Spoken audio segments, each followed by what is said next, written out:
खासदार सुप्रिया सुळे या एका ग्रंथ प्रकाशन सोहळ्यासाठी कोल्हापूर दौऱ्यावर आल्या होत्या। या प्रकाशन सोहळ्यात सत्ताधारी आणि विरोधक अशी दोन्ही मंडळी एकाच मंचावर आली होती। यावेळी आपल्या भाषणात खासदार सुळे यांनी मिश्किल टोलेबाजी करत सर्वांनाच हसवलं। पक्ष फोडाफोडीचा उल्लेख करत आम्ही जरा जास्त वेळ दिला म्हणून आमचा पक्ष फुटला असा मिश्किल टोला लगावला।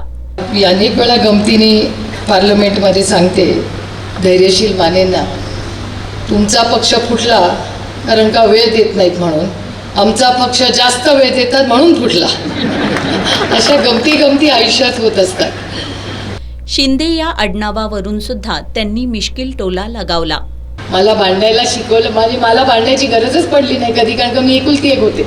पवारांकडे बॉटम ऑफ द पिरामिड, शिंदेकडे टॉप ऑफ द पिरामिड। तुमचे शिंदे नाही, माझे आईचं माहेर शिंदे, गैरसमज नसावं, माझ्या आईचं माहेरचं नाव शिंदे।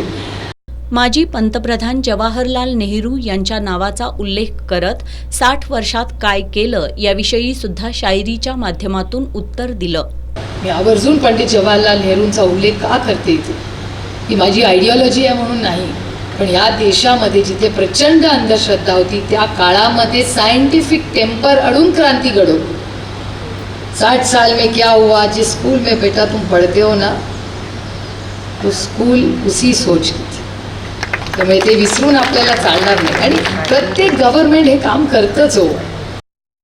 विरोधात बसूनही आम्ही धोरणं आखू शकतो असं सांगत देश फक्त संविधानावरच चालेल, दडपशाही चालणार नाही असं ठाम ठणकावलं। काही लोकांचा गैरसमज असतो की सत्तेत असलं तरच पॉलिसी करता येते। भारताचा ही लोकशाही आहे, तुम्ही विरोधी पक्षात बसून ही पॉलिसी इन्फ्लुअन्स करू शकतात, हा माझा अनुभव। 10 वर्ष विरोधी पक्षातले खासदार आहे, खूप पॉलिसीज आम्ही इन्फ्लुअन्स करतो। हा देश संविधानाने चालतो, कुणाच्या मनमर्जीने चालत। त्यामुळे असल्या कुठल्या कोणाला जर असं वाटत असेल की ही फक्त मनमर्जीने चालेल, जोपर्यंत आमच्यासारखे लोक या राज्यात आणि देशात आहेत ना,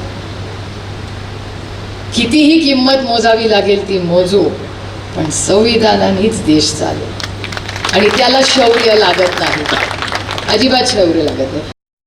खासदार सुप्रिया सुळे यांनी मिश्किल टोलेबाजी तर केलीच, पण त्यांनी उपस्थित मंत्री, सत्ताधारी खासदारांचे राज्य आणि राष्ट्रीय स्तरावरील अनेक मुद्द्यांवरून चिमटे सुद्धा काढले।